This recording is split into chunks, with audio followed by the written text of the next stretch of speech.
Hey students, welcome back to my channel Fearless Studies and I am Mitali Tillawala, your biology teacher. As we have completed chapter number 3, that is reproduction in organism, today we are discussing about chapter number 4 and that is reproductive health. Okay, so if any individual is reproductively healthy, that is one of the most important criteria nowadays. Okay, क्योंकि हमें पता है कि reproductive phase जो होता है पूरे life में वही एक ऐसा फेज़ होता है जिसमें आप एक न्यू इंडिविजुअल का बॉन्ड करा सकते हो, ठीक है ना। तो इसीलिए रिप्रोडक्टिव हेल्दी इंडिविजुअल होना इम्पॉर्टेंट है, जिसमें हम first topic that is the reproductive health problems and strategies, that is the informatory part that we have to study. Okay, then second one is population explosion and birth control. So what is population explosion? Because of the healthy environment provided by the medical staff or some social mental or whatever the aspects are there, इसकी वजह से जो population है वो day by day increase होते जा रही है। ओके, तो इसीलिए हम उसको बोलते हैं पॉपुलेशन एक्सप्लोजन। ओके, और अगर इतना ही पॉपुलेशन एक्सप्लोजन होगा तो इसकी वजह से इंडिया की जो पॉपुलेशन है जो अभी सेकंड नंबर पे टॉप 2 में आती है, उसकी जगह पे शायद फर्स्ट पे भी आ जाए। तो इसकी वजह से उसका बर्थ रेट जो है उसको कंट्रोल करना ज़रूरी है। तो इसके साथ साथ हम बर्थ रेट का भी थोड़ा सा नॉलेज लेंगे। Then after next topic is medical termination of pregnancy. Medical termination of pregnancy that means abortion. Okay, तो आप कैसे ये मेडिकल टर्मिनेशन करा सकते हो, क्यों इसका सिग्निफिकेंट है नहीं है, उसके लिए हम ये टॉपिक में देखेंगे।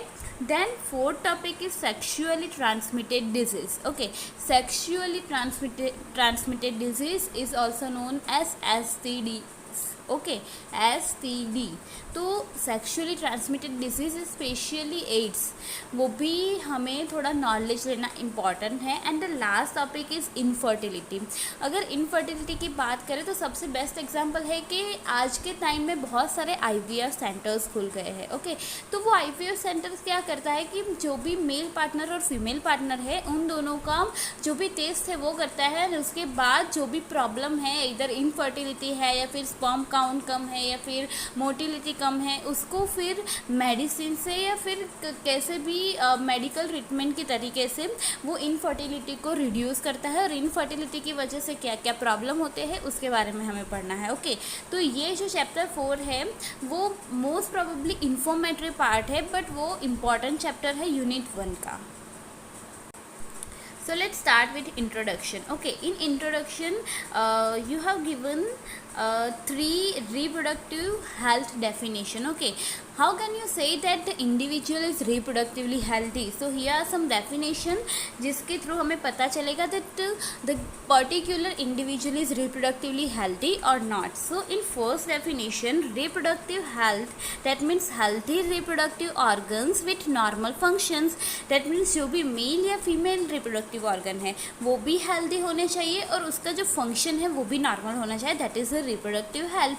That is the simple way to say that what is reproductive health. But according to who that means World Health Organization, according to who, reproductive health means total well-being in all aspects of reproduction.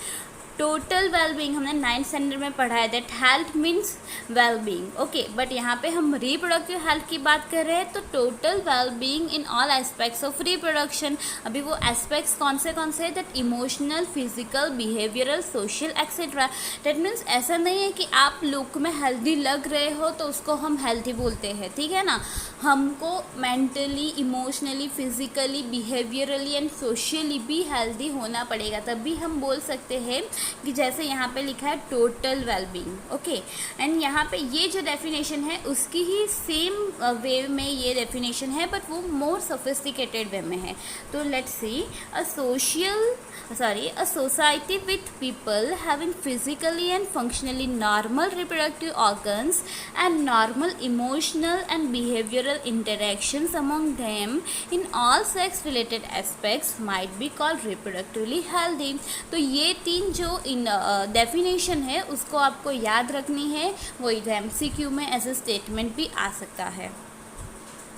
So now let's start with first topic, and that is reproductive health problems and strategy. Reproductive health में क्या क्या problems हो सकती है और वो problems को कैसे ओवरकम कर सकते हैं, उसकी स्ट्रेटजीज क्या रहेगी, उसके बारे में हमें यहाँ पे पढ़ना है। एंड ये जो फर्स्ट टॉपिक है वो पूरा इन्फॉर्मेटरी टॉपिक है, उसमें आपको कुछ मतलब ऐसा नहीं है आपको दिमाग दौड़ाना है या फिर उसमें कुछ कॉन्सेप्ट है, सिर्फ और सिर्फ आपको याद रखने की चीज़ है। Okay, so here to attain reproductive health as well as social goal. Okay, India is first nation in the world to initiate action plans and programmes reproductive health. Okay, reproductive health that means कि individual जो है वो healthy है या नहीं, वो check करने के लिए as well as social goals that means कि जो पॉपुलेशन बढ़ रहा है, जो सोसाइटी में अपना एनवायरनमेंट है, वो सारी चीज़ों को लेके जो भी reproductive health and social goal को लेके जो भी इनिशिएटिव है वो फर्स्ट इनिशिएटिव इंडिया ने लिया है। ओके, और उसमें बहुत सारे एक्शन प्लान्स एंड प्रोग्राम्स है। उसमें से फर्स्ट जो प्रोग्राम है that is the family planning. Okay, ये एक प्रोग्राम का नाम है फैमिली प्लानिंग कि जो 1951 में आया था। ओके, 1951 में जो फैमिली प्लानिंग आया था उसमें क्या हुआ कि जैसे जैसे टाइम चेंज होता गया वैसे वैसे उसमें थोड़ा थोड़ा सा चेंजेस आने लगा, क्योंकि न्यू टेक्नोलॉजीज़, न्यू डिवाइस, वो सब की जो फाइंडिंग हुई है उसकी वजह से हम लोग रिप्रोडक्टिव हेल्थ में और अच्छे से डेवलप कर सकते हैं या उसको और अच्छे से हेल्दी बना सकते हैं। तो इसीलिए उसमें periodically assess over a past decades. Okay, उसको पीरियडिकली एसेस भी करते रहे। Then second programme is reproductive and child health care programme that is the RCH programme. Short form याद रखना, RCH that means reproductive and child health care. Okay, तो ये जो है सेम प्रोग्राम है, फैमिली प्लानिंग जैसा ही प्रोग्राम है कि कैसे आप रिप्रोडक्टिवली हेल्दी रह सकते हैं, कैसे आप पॉपुलेशन को कंट्रोल करने में हेल्प कर सकते हैं। बट ये जो प्रोग्राम है उसके कंपेयर में ये थोड़ा सा इम्प्रूव्ड प्रोग्राम है और उसमें वाइडर रिप्रोडक्टिव रिलेटेड एरिया को कवर्ड किया है। ओके, तो ये दो मेन प्रोग्राम है, उसके नाम, उसका शॉर्ट फॉर्म है या फिर उसका कुछ साल दिया है तो वो आपको याद रखना पड़ेगा। अभी ये दो प्रोग्राम की वजह से कौन सी अवेयरनेस कैसे स्प्रेड की जाए पॉपुलेशन में उसके बारे में लिया है। So here in second point, what is the big task for this plan. Okay, so awareness among people. सबसे पहले पीपल जो है ना, जैसे कि हमारे इंडिया में सेक्स एजुकेशन को इतना इम्पोर्टेंस नहीं दिया जाता, सब लोग शर्माते हैं, ठीक है ना, तो उसकी वजह से हम जो प्रॉपर इन्फॉर्मेशन है वो डिलीवर नहीं कर पाते। तो सबसे पहले पीपल को अवेयर करना पड़ेगा रिप्रोडक्टिव रिलेटेड एस्पेक्ट को लेके। उसके बाद उनको फैसिलिटीज़ प्रोवाइड करनी पड़ेगी, जैसे जिसकी वजह से वो पॉपुलेशन कंट्रोल कर पाए या फिर जिसकी वजह से वो रिप्रोडक्टिवली हेल्दी हो पाए। एंड वो सब होगा, अवेयरनेस आएगी, फैसिलिटीज़ प्रोवाइड होगी, उसके एज एंड प्रोडक्ट हमें क्या मिलेगा, रिप्रोडक्टिवली हेल्दी सोसाइटी। बट वो ऐसा तो है नहीं कि एक बार बोला और सबने फॉलो कर दिया, तो इसीलिए ये बिग टास्क है। उसके अलावा हम कैसे ये अवेयरनेस स्प्रेड कर सकते हैं, तो with the help of audio visual and print media. Audio visual that means आप समझ सकते हो टीवी पे बहुत सारी एडवर्टाइजमेंट आती है, ठीक है ना, हमारे दो की एडवर्टाइजमेंट आती है, देन कॉन्डम्स की एडवर्टाइज आती है, तो वो सारी चीज़ें को भी हमें पॉजिटिव वे में लेना चाहिए, वो कोई शर्म करने वाली बात नहीं है।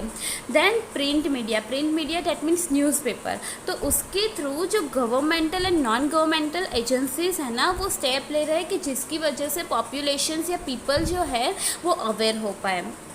उसके अलावा जो पेरेंट है, क्लोज रिलेटिव्स है, टीचर्स है एंड फ्रेंड्स है, तो वो जो है वो भी सेक्स रिलेटेड मतलब कि रिप्रोडक्टिव हेल्थ के रिलेटेड जो भी इश्यूज़ है या जो भी स्ट्रेटजीज है, इंफॉर्मेशन है, वो प्रोवाइड करते हैं। बट स्टिल हम लोग इतना खुल के बात नहीं कर सकते हैं इस बारे में जितना यहाँ पे दिखाया गया है।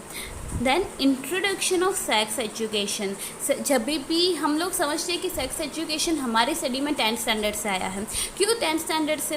क्योंकि हमें पता है कि अभी एडल्टहुड आने वाला है, ठीक है, हमारी लाइफ का एडल्टहुड आने वाला है, और इस टाइम में हमें पता होना चाहिए कि हमारी बॉडी में क्या चेंजेस होने वाले हैं, उस चेंजेस की वजह से क्या इम्पैक्ट होने वाला है वो हमें पता होना चाहिए। इसीलिए यहाँ पे दिया है that introduction of sex education, और उसमें भी कौन कौन सी इन्फॉर्मेशन होनी चाहिए, that information about reproductive organ जो हमने चैप्टर नंबर 3 में ही पढ़ा, एडल्सेंस जो हमने आगे पढ़ा है, changes at puberty, safe and hygienic sexual practices, STDs educating people, especially reproductive healthy fertile couple, those who are in marriageable age group, उसको specifically educate करना पड़ेगा किसके regarding about birth control option, care of pregnant mothers, postnatal care of the mothers and child, important of breastfeeding. क्योंकि हमारे यहाँ पे society में कैसा है कि जो फर्स्ट मिल्क निकलता है वो येलोइश कलर का होता है, तो इसकी वजह से ना कभी वो ब्रेस्ट फीडिंग करने ही नहीं देते। और ब्रेस्ट फीडिंग जो है ना वो एक्चुअली 9 to 10 मंथ्स तक करना ज़रूरी है, बट क्या करते हैं कि यहाँ पे ब्रेस्ट फीडिंग को इतना इम्पोर्टेंस नहीं दिया जाता, तो इसीलिए ब्रेस्ट फीडिंग का इम्पोर्टेंस भी यहाँ पे समझाना ज़रूरी है। Than equal opportunities for male and female child, that means कि हम बोलते हैं कि मेल और फीमेल में इक्वालिटी नहीं दिखाते हैं वगैरह, तो उसके रिलेटेड भी अपॉर्चुनिटीज़ प्रोवाइड करनी चाहिए। Then family with desired size, that means समझ लो कि हम लोग बोलते हैं ना छोटी फैमिली सुखी फैमिली, लाइक दैट कि अगर छोटी फैमिली होगी तो हम बहुत अच्छे से ग्रो कर पाएंगे, केयर कर पाएंगे। तो यहाँ पे वही सारी एजुकेटिंग चीज़ें हैं जो आप पीपल जो मैरिजेबल एज में है उसको एजुकेट करने के लिए इम्पॉर्टेंट है। Then awareness of problem like uncontrolled population growth, जैसे मैंने आपको पहले ही समझा दिया कि अगर हेल्थ हम प्रोवाइड कर रहे हैं तो उसकी वजह से क्या होगा कि जो पॉपुलेशन ग्रोथ है वो इंक्रीज़ होता जाएगा डे बाय डे, और इसी वजह से अनकंट्रोल पॉपुलेशन ग्रोथ हो जाएगा। इसीलिए यहाँ पे लिखा है बर्थ कंट्रोल ऑप्शन का भी एजुकेशन देना ज़रूरी है।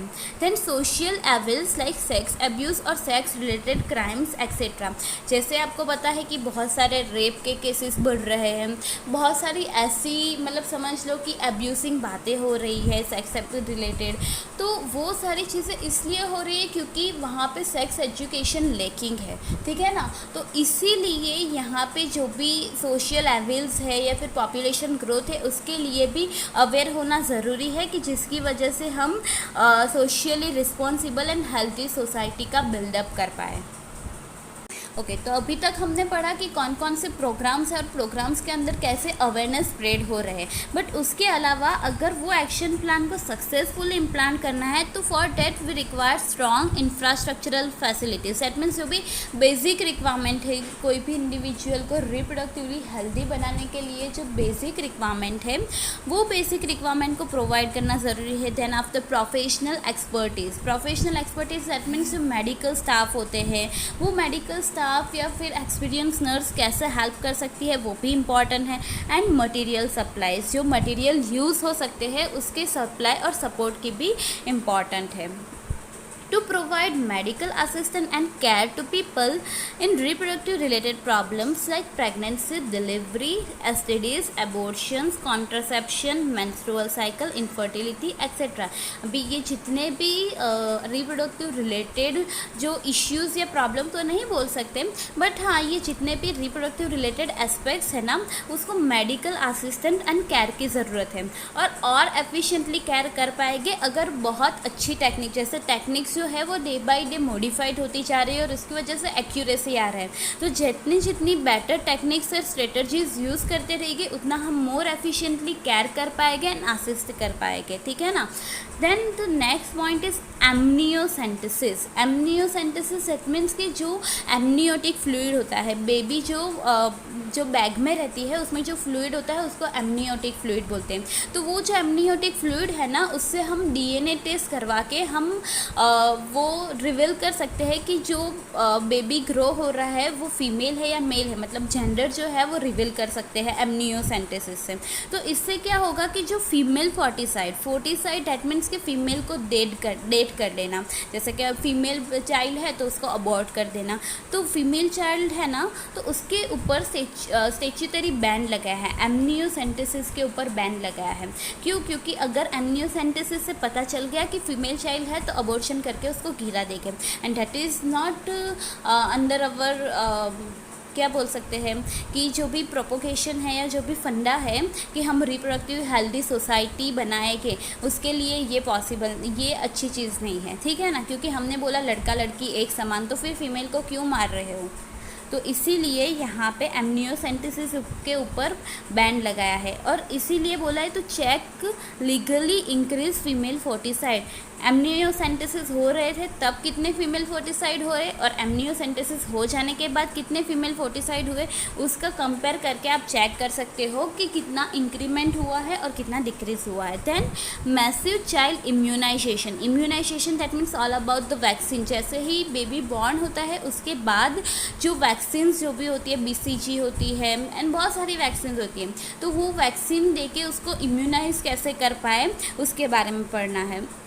Then researchers on reproduction related area are encouraged and support।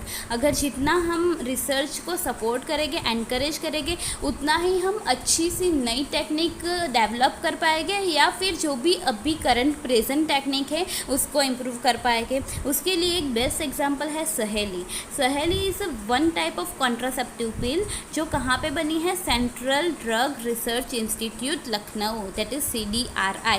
ये जो है वो आपको याद रखना है कि सहेली is a contraceptive pill and which is made in central drug research institute Lucknow. Now better awareness about sex related matter, medically assisted deliveries.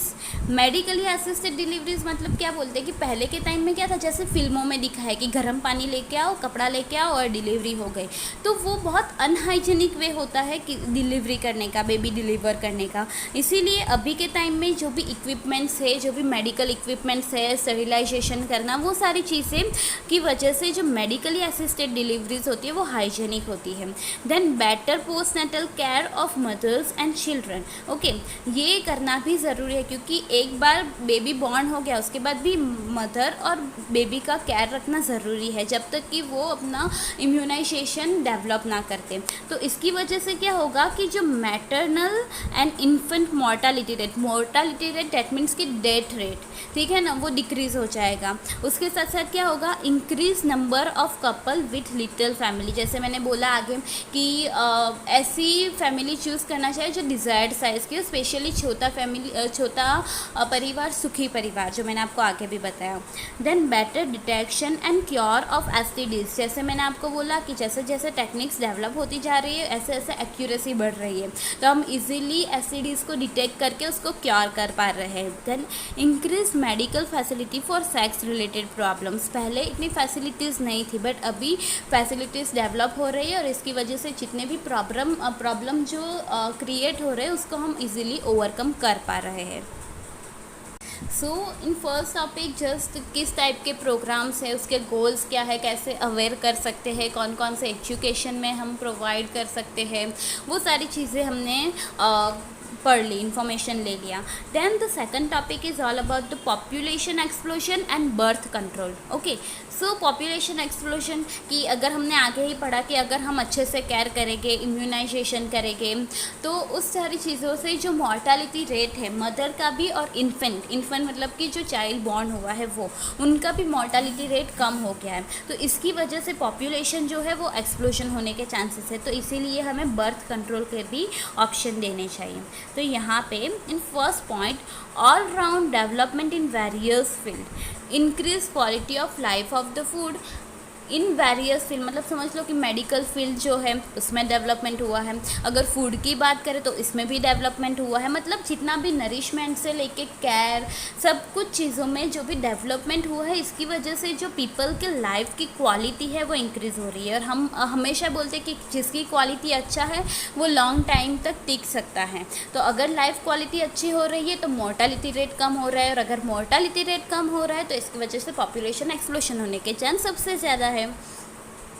Increase health care facility plus better living conditions, explosive impact on population. So world population size that means कितना population है, ठीक है ना। तो world population size is about 2 billion in 1900 and 6 billion और 600 million in 2000। मतलब समझ लो कि सिर्फ एक ही सेंचुरी में 2 बिलियन से 6 बिलियन हो गया, ठीक है ना। तो आपको फाइंड आउट करनी है कि करंट पॉपुलेशन साइज़ क्या है in world and in India also, और इसका आंसर आप मुझे कमेंट करके बता सकते हैं। अभी ये वर्ल्ड पॉपुलेशन साइज़ हो गई। अभी इंडिया की पॉपुलेशन साइज़ की बात करें तो 1947, that means time of independence. Okay, तो एट दैट टाइम 350 मिलियन अपनी पॉपुलेशन थी, बट इन 2000 ईयर 1 बिलियन के नज़दीक आ चुका था, और वो जो है मई 2000 में 1 बिलियन को क्रॉस कर चुका था। मतलब सोचो कि 350 मिलियन में से 1 बिलियन के लिए इतना टाइम लगा 47 से 2000 ईयर तक, और 1 बिलियन को क्रॉस करने के लिए सिर्फ 5 मंथ्स, समझ लो मई 2000 बोला है, दैट मीन्स 5 मंथ में वो 1 बिलियन को क्रॉस कर चुका है। दैट मीन्स कितना जल्दी ये पॉपुलेशन जो है उसका ग्रोथ हो रहा था। Now reason of population growth, कि उसके रीज़न क्या है, क्यों इतना पॉपुलेशन ग्रोथ हो रहा है, तो उसका रीज़न है the decrease maternal mortality rate MMR and infant mortality rate that is the IMR। तो मैंने आपको आगे ही बोला कि वो डिक्रीज़ हो रहा है। Then increase number of people in reproducible age. Reproducible that means जो भी मैरिजेबल एज है या रिप्रोड्यूसिबल एज है, वो जो इंडिविजुअल है उनके नंबर इंक्रीज़ हो रहे हैं। और अगर रिप्रोड्यूसिबल एज में पीपल या इंडिविजुअल के नंबर इंक्रीज़ हो रहे हैं तो डेफिनेटली वो ज़्यादा से ज़्यादा बेबी प्रोड्यूस कर सकते हैं, बेबी को डिलीवर कर सकते हैं, तो इसकी वजह से भी पॉपुलेशन जो है वो इंक्रीज़ हो सकता है। Now through RCH programme, that is the reproductive and child health care programme, उसके अकॉर्डिंग क्या है, we could bring down the population growth but it's just marginal. ये जो RCH प्रोग्राम है, मैंने आपको बोले कि जो फैमिली प्लानिंग है एंड RCH प्रोग्राम है वो पॉपुलेशन को कंट्रोल करने के लिए, ठीक है ना, तो वो पॉपुलेशन ग्रोथ को डाउन तो कर सकते but it's marginal. Marginal that means कि वो पर्टिकुलर एक स्टेट के लिए या फिर एक कंट्री के लिए मार्जिनल हो जाता है, ठीक है ना, तो वो मार्जिनल नहीं होना चाहिए। That is the one negative point about the RCH programme. In 2001 census report, जब भी सेंसस रिपोर्ट, जब भी सेंसस रिपोर्ट आया दैट मीन्स कि वो बात कर रहा है पॉपुलेशन की या पॉपुलेशन ग्रोथ की, तो 2001 में population growth rate that means birth rate minus death rate, याद रखना यहाँ पे पॉपुलेशन ग्रोथ है और यहाँ पे पॉपुलेशन ग्रोथ रेट है, और जब भी ग्रोथ रेट की बात आए तो जितने बर्थ हुए हैं उसमें से डेथ रेट को हमें माइनस करना है, तो वो ग्रोथ रेट 1.7% है। That means per year 1000 individuals में 17 न्यू ऐड हो रहा है, ठीक है ना, तो समझ लो कि ये 2000 में वो 1 बिलियन को क्रॉस कर गया है, एंड एवरी ईयर अगर 1000 इंडिविजुअल के ग्रुप में से 17 न्यू ऐड हो रहे हैं तो समझ लो कि 33 ईयर्स में जो पॉपुलेशन है वो डबल हो जाएगी, और इसकी वजह से जो बेसिक रिक्वायरमेंट है उसकी स्कैरसिटी हो जाएगी। स्कैरसिटी दैट मीन्स वो कम होने लगेगा, क्योंकि अपना पॉपुलेशन तो इंक्रीज़ हो रहा है बट उसके कंपेयर में जो बेसिक रिक्वायरमेंट है लाइक फूड, शेल्टर, क्लोथिंग, वो हमें इतना इनफ अमाउंट में प्रोवाइड नहीं होगा, तो इसीलिए हम अपनी लाइफ जो है वो क्वालिटी लाइफ तरीके से नहीं कर सकते हैं स्पेंड। तो अभी ये जो पॉपुलेशन एक्सप्लोजन है उसको ओवरकम करने के लिए बहुत सारे हमें वे दिखाए गए हैं, जिसमें फर्स्ट है motivate smaller family by using various contraceptive method. Okay, contraceptive method आगे पढ़ने में है, हम 1 by 1 देख लेंगे। देन एडवर्टाइजमेंट ऑन और poster as well as bill and media, जो मैंने आगे ही बोला कि आप टीवी पे, रेडियो पे या अपने न्यूज़पेपर पे एडवर्टाइज देख सकते हो दैट हम दो हमारे दो, वी टू अवर टू, ये यहाँ पे देखो दिखाया है, हम दो that means mother and father, and हमारे दो दैट मीन्स उसके 2 बच्चे, वो एक है, एंड मैनी कपल्स के जो यंग है, अर्बन है, वर्किंग वन है और जो एजुकेशनली भी स्ट्रांग है, तो वो क्या करते हैं 1 चाइल्ड नॉर्म, 2 चाइल्ड भी नहीं, सिर्फ 1 चाइल्ड नॉर्म पे भी 1 चाइल्ड नॉर्म को भी फॉलो कर सकते हैं। Here you can see father, mother and their child, तो वो 1 चाइल्ड नॉर्म है। इनफैक्ट आपने सुना होगा कि चाइना में कैसा होता है कि अगर क्योंकि वहाँ की पॉपुलेशन साइज़ बहुत ज़्यादा बढ़ रही है, तो वहाँ के गवर्नमेंट ने बोल दिया कि अगर आपके वहाँ पे 2 से ज़्यादा या 2 बच्चे हो गए तो एक बच्चा आपको आपके पास रखना है और दूसरा बच्चे को आपको आर्मी में देना है, तो इसकी वजह से वहाँ पे पॉपुलेशन कंट्रोल बहुत ज़्यादा हो रहा है। Now statutory rising of marriageable age, जो हमने आगे पढ़ा कि वो राइजिंग हो रहा है, मैरिजेबल एज की राइजिंग हो रहा है, इसी वजह से भी पॉपुलेशन इंक्रीज़ हो रहा है, तो इसी वजह से जो मैरिज करने की एज है ना वो 18 ईयर्स कर दी है फीमेल के लिए एंड 21 ईयर्स कर दी है मेल के लिए। Plus incentive given to couple with smaller families. Okay, incentives मतलब कि कुछ प्रमोशंस या फिर हम बोलते हैं ना कि किसी ने कुछ अच्छा काम किया है तो हमें उसको रिवार्ड देना चाहिए। तो वैसे ही अगर कपल है, उसकी स्मॉल फैमिली है, तो उनको इंसेंटिव्स मिलते हैं बहुत सारे।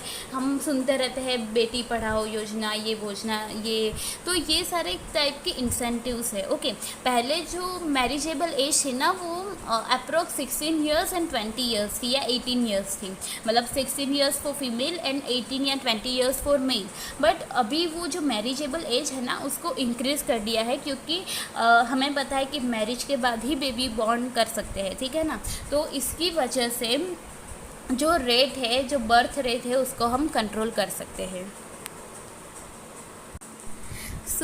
हमने प्रोग्राम्स की तो बात कर ली, बट अभी बहुत सारी कॉन्ट्रासेप्टिव्स मेथड है। उसमें जो first contraceptive that means how to avoid और how to hostile pregnancy. Okay, तो जो आइडियल कॉन्ट्रासेप्टिव मेथड, अगर किसी चीज़ को हमें आइडियल बुलाना है तो हम आइडियल कैसे कह सकते हैं, तो उसके लिए फर्स्ट है यूज़ फ्रेंडली, मतलब इजीली यूज़ होना चाहिए, इजीली अवेलेबल होना चाहिए, इफ़ेक्टिव भी होना चाहिए एंड रिवर्सिबल विथ नो और effective less side effect.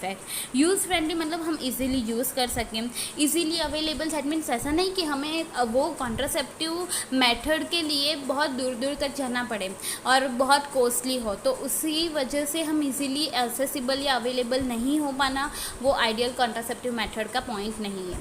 Then effective, कि अगर हम बोल रहे हैं कॉन्ट्रासेप्टिव तो दैट मीन्स वो प्रेगनेंसी को रोकने के लिए 99% हेल्पफुल होना चाहिए, तभी हम ऐसा बोल सकते हैं।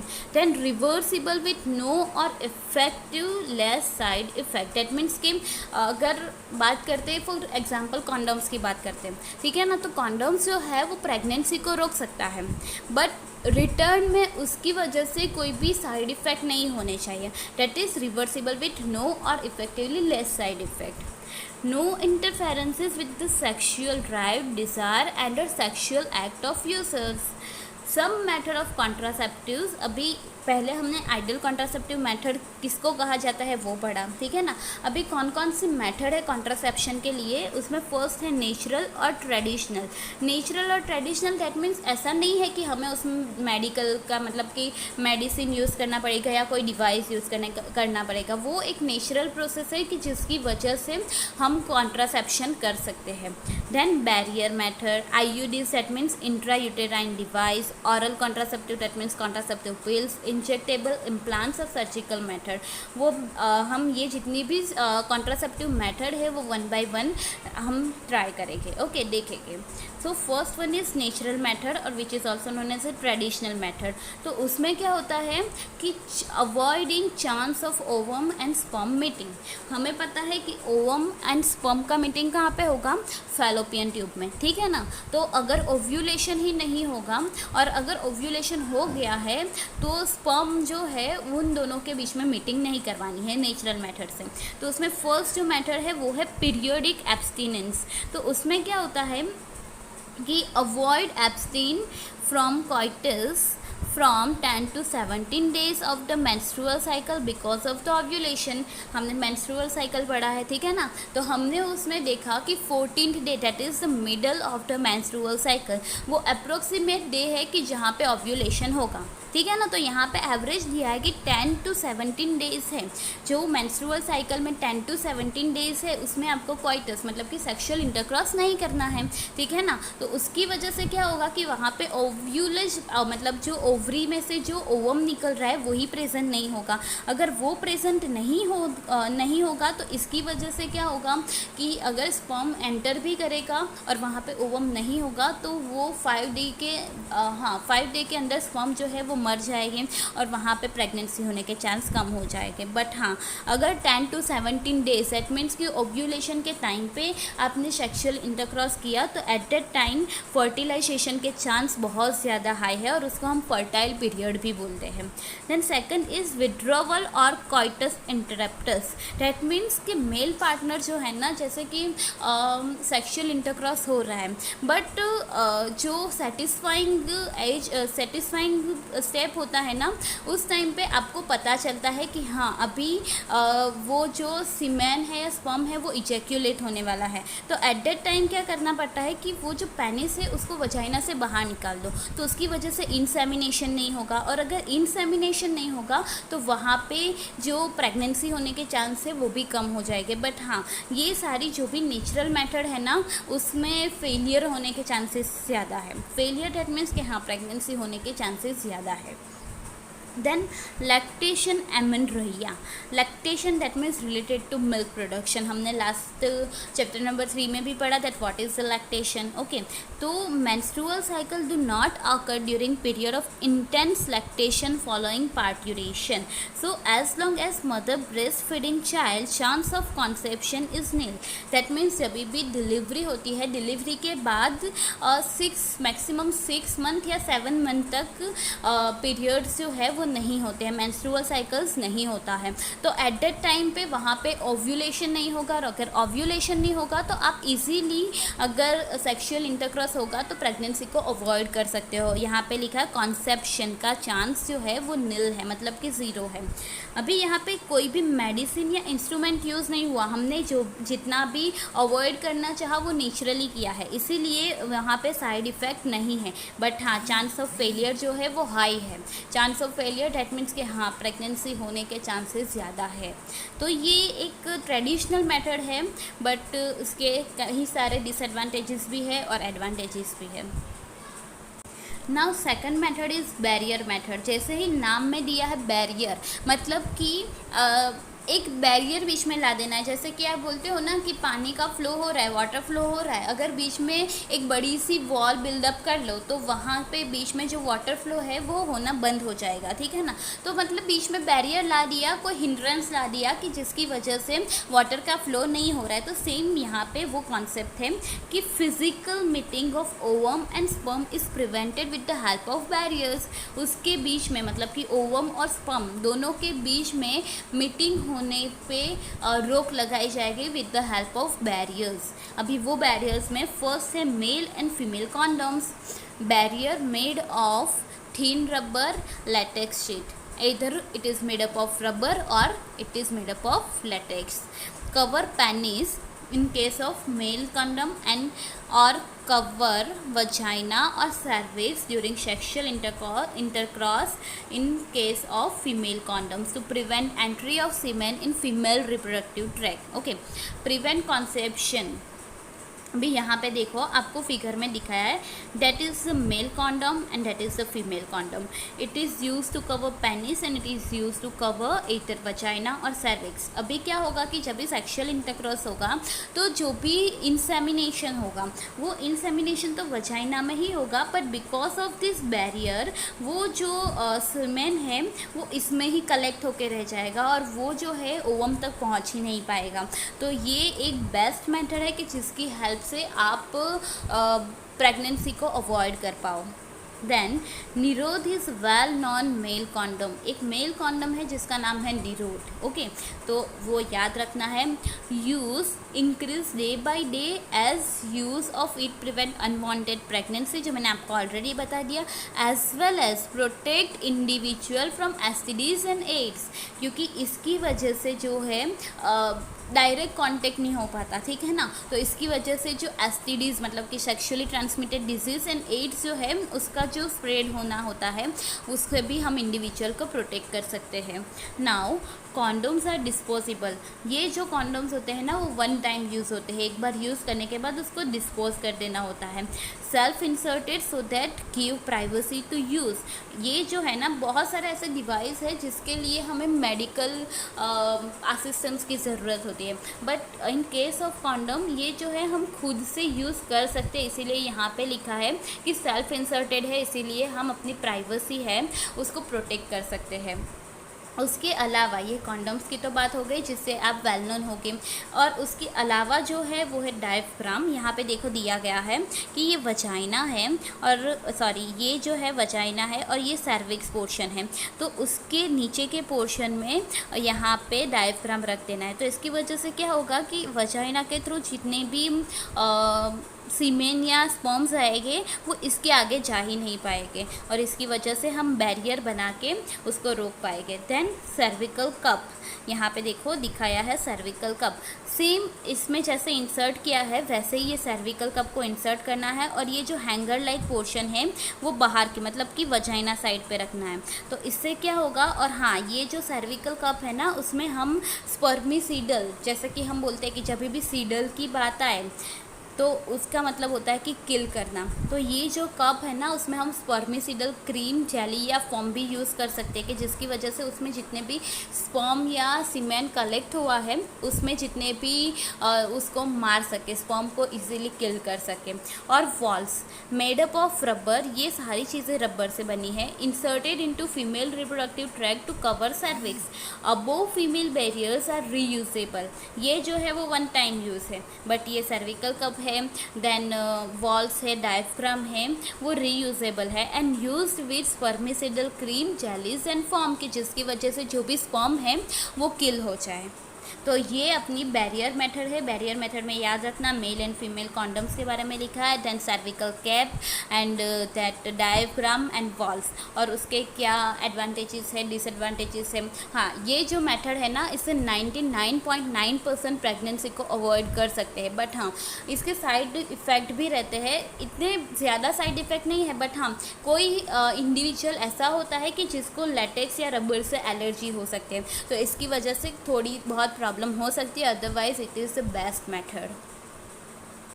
Now next contraception method is IUDs, that is intrauterine device. Uterine that means uterus and intra that means inside the uterus। जो डिवाइस हम यूज़ करते हैं टू अवॉइड कॉन्सेप्शन तो उसको हम बोलते हैं intrauterine devices. Devices inserted by doctors और expert nurse to vagina in the uterus. जैसे यहाँ पे देखो दिखाया है, ये वजाइना है, ये सर्विक्स है, सर्विक्स कैनाल है और ये यूटरस है। तो यूटरस में हमें उसको इंसर्ट करना है, बट वो हम खुद से नहीं कर सकते, उसके लिए हमें डॉक्टर्स या फिर एक्सपर्ट नर्स की हेल्प लेनी चाहिए। तो इसीलिए यहाँ पे जो बोलते हैं ना कि प्राइवेसी है, वो प्राइवेसी यहाँ पे नहीं रहती, जैसे हमने बैरियर में बोला था। Then presently available as intrauterine device है ना, वो 3 तरीके से अवेलेबल है। फर्स्ट जो है वो है non medicated IUDs, that is the lipase loop. ये जो है ना वो लिपेज लूप है, वो क्या करता है कि इसको जो है ना वो यूटेराइन में फिट कर दो। तो ये क्या है कि जो वॉल फॉर्मेशन होनी चाहिए, जैसे हमें पता है कि अगर लेडी प्रेग्नेंट है और वो जो एम्ब्रियो है उसको इम्प्लांट करने के लिए प्रोजेस्टेरोन ज़्यादा अमाउंट में सिक्रेट होता है कि जिसकी वजह से जो वॉल है यूट्रस की वो ठीक हो और इजीली इम्प्लांट कर पाए। बट ये जो स्ट्रक्चर है ना लिपेज लूप का, वो कभी भी ये जो ये जो वॉल है उसको फॉर्म नहीं होने देगा, और अगर वॉल ही फॉर्म नहीं होगी तो इम्प्लांटेशन होना पॉसिबल नहीं है। तो इसकी वजह से वो जो लिपेज लूप है वो प्रेगनेंसी को अवॉइड कर सकता है। Then second one is copper releasing IUDs, जो सबसे ज़्यादा यूज़ होता है। उसमें एग्जांपल है CUT, CU7 एंड मल्टीलो 375। यहाँ पे डिफरेंट कॉपर रिलीजिंग आईयूडीज दिए गए हैं। तो उसमें क्या होता है कि कॉपर वायर उसके ऊपर कवर रहता है। अभी ये कॉपर वायर क्या करता है, सबसे पहले उसमें से अगर कॉपर वहाँ पे प्रेजेंट रहेगा तो उसमें से कॉपर आयन रिलीज होना स्टार्ट होगा। अभी वो कॉपर आयन क्या करेगा, इधर स्पर्म जो है उसको किल कर देगा या फिर स्पर्म जो है उसकी मोटिलिटी रिड्यूस कर देगा, और इसकी वजह से अगर मोटिलिटी ही नहीं रहेगी तो वो ओवम तक जा नहीं पाएगा, और अगर वो ओवम तक नहीं जा पाया तो उसका मतलब है कि वहाँ पे फर्टिलाइजेशन नहीं होगा एंड प्रेगनेंसी को हम अवॉइड कर पाएंगे। And the third one is hormone releasing IUD in which progesterone and LNG-20। ये जो लास्ट है वो हार्मोन रिलीजिंग आईयूडीज़ है, उसमें ये जो आम है और ये हम बोलते हैं रिजर्वायर है, तो उसमें हमने हार्मोन्स रखे होते हैं और वो हार्मोन्स की रिलीज़ की वजह से जो भी हार्मोन्स रिलीज़ होता है वो प्रेगनेंसी को सपोर्ट नहीं करता है, तो इसकी वजह से हम प्रेगनेंसी को अवॉइड कर सकते हैं, हॉस्टाइल कर सकते हैं। IUDs increase phagocytosis of sperm. Phagocytosis मतलब कि स्पर्म का ब्रेकडाउन होना, and releasing copper ion that reduce sperm motility and fertilization capability of it. जो मैंने आपको जब कॉपर रिलीजिंग आईयूडीज समझाया था तभी मैंने आपको ये बोल दिया था। Hormone releasing IUDs make uterine wall unsuitable for implantation of embryo and cervix hostile to the sperm. मतलब कि ये जो है ना हार्मोन रिलीजिंग आईयूडीज, एक तो यूटेराइन वॉल अच्छे से फॉर्म नहीं होने देगा, तो इसकी वजह से इम्प्लांटेशन नहीं हो पाएगा, और दूसरा क्या करता है कि जो सर्विक्स है ना, मतलब कि ये पोर्शन, वो सर्विक्स भी स्पर्म को एंट्री नहीं देगा, मतलब कि वहाँ पे जो एंट्री पॉइंट है वो बहुत ज़्यादा मस्क्यूलर हो जाएगा, तो जिसकी वजह से स्पर्म वहाँ से एंटर नहीं कर पाएगा। Ideal contraceptive for female who wants to delay pregnancy और स्पेस चिल्ड्रन। अभी ये जो आईयूडीज है ना, हम 3 to 4 ईयर्स तक यूज़ कर सकते हैं, ठीक है। एक ही अगर ये एक लिपेज लूप है तो वो 3 to 4 ईयर्स तक यूज़ कर सकते हैं, तो ये आइडियल कॉन्ट्रासेप्टिव है, क्योंकि अगेन एंड अगेन इसको यूज़ करने के लिए उसको ट्रीटमेंट करानी नहीं पड़ेगी या डॉक्टर के पास नहीं जाना पड़ेगा, ठीक है ना। तो ये आइडियल कॉन्ट्रासेप्टिव है and widely accepted method in India. तो ये याद रखना है कि कौन सी मेथड जो है वो वाइडली एक्सेप्टेड है। तो ये हमारा हुआ intrauterine device. Next one is oral administration, that means हम बोलते हैं कॉन्ट्रासेप्टिव पिल्स। आप सबने एडवर्टाइज तो देखी होगी आई पिल की, कि 72 आवर्स के अंदर आपको आई पिल कंज्यूम कर लेना चाहिए अगर आपने अनप्रोटेक्टेड सेक्स किया है तो ये ओरल एडमिनिस्ट्रेशन में आता है, ठीक है ना। तो उसमें ओरल एडमिनिस्ट्रेशन में एक्चुअली होता क्या है, that is a small dose of either progesterone या फिर कॉम्बिनेशन ऑफ एस्ट्रोजन और प्रोजेस्टेरोन यूज्ड बाय फीमेल को ये लेना होता है, और इसमें हार्मोन्स जो स्टेरॉयड हार्मोन होते हैं उसका कॉम्बिनेशन होता है, in the form of tablet commonly known as pills, taken daily for 21 days starting preferably within 5 days of menstrual cycle with 7 days gap in which menstruation occur। मतलब ये जो है ये मेडिसिन की बात करें, इसमें ये जो ऑरेंज वाली मेडिसिन है ना उसमें कोई हार्मोन प्रेजेंट नहीं होता, और बाकी की जो वाइट वाली मेडिसिन है उसमें इधर प्रोजेस्टेरोन और एस्ट्रोजन प्रोजेस्टेरोन का कॉम्बिनेशन होगा। तो जनरली हम यहाँ पे बोला है starting preferably with in first 5 days, that means कि फर्स्ट डे से स्टार्ट करोगे तो ये तो नॉन हार्मोनल है, इसीलिए यहाँ पे बोला है 7 डेज गैप। तो ये नॉन हार्मोनल है तो इसको आप कंज्यूम करोगे और नहीं भी करोगे तो भी ओके है। तो ये 7 दिन का हो गया। उसके बाद की जो 21 है उसमें ये हार्मोन्स प्रेजेंट हो गए, और वो हार्मोन्स जो है उसकी वजह से क्या होगा कि हम प्रेगनेंसी को डिले कर सकते हैं या अवॉइड कर सकते हैं। और ये जो है इसका साइकिल कंटिन्यू करना पड़ता है, जब तक आप चाहते हो कि प्रेगनेंसी ना आए तब तक ये साइकिल आपको कंटिन्यूसली रिवाइज करना पड़ता है। Repeat this cycle till female wants to hostile pregnancy. Inhibit ovulation and implantation and also change cervical mucus to prevent or retarded sperm entry। जैसे मैंने आपको प्रीवियसली बोला कि cervix जो है वो sperm entry को hostile कर देता है। तो वो कैसे hostile करता है कि cervical mucus है वो sperm entry को retard कर देता है या prevent कर देता है। Very effective with lesser side effect and well accepted by female। easy है, ठीक है ना। कोई भी यूटेरस में कुछ इंसर्ट नहीं करना है, डायरेक्टली ओरली उसको कंज्यूम करना है, तो वो वेल एक्सेप्टेड है। And laser side effect, but हाँ इसके साइड इफ़ेक्ट यहाँ पे लिखा है लेज़र है, बट हाँ इसके साइड इफ़ेक्ट बाकी आगे हमने जितनी भी देखे उसके कंपेयर में ज़्यादा है। और आगे हमने बात की थी सहेली की, ठीक है ना, जो लखनऊ में फॉर्म हुआ था। तो सहेली जो है यहाँ पे दिखाया भी है वो नॉन स्टेरॉइडल हार्मोन्स वाली है। ये जो है जिसमें प्रोजेस्टेरोन एंड एस्ट्रोजन प्रोजेस्टेरोन का कॉम्बिनेशन है, तो हमें पता है कि वो स्टेरॉइडल हार्मोन है। बस सहेली जो है उसमें नॉन स्टेरॉइडल हार्मोन्स होते हैं और वीक में एक ही बार लेना पड़ता है, तो इसीलिए वो बहुत ज़्यादा इफ़ेक्टिव है एंड लेस साइड इफ़ेक्ट है कंपेयर टू दिस मेडिसिन। तो यहाँ पे हमने जो पहले 4 पहले 4 जो है कि कैसे हम बर्थ कंट्रोल कर सके, वो 4 कंट्रासेप्टिव मेथड जो है हमने यहाँ पे स्टडी की। इसके आगे और है, हम उसको नेक्स्ट लेक्चर में कंज्यूम करेंगे, ठीक है ना। और यहाँ तक किसी को कुछ भी क्वेरी हो, any question, any doubt, you can drop your comment in comment box. And thank you so much. Please like, share and subscribe.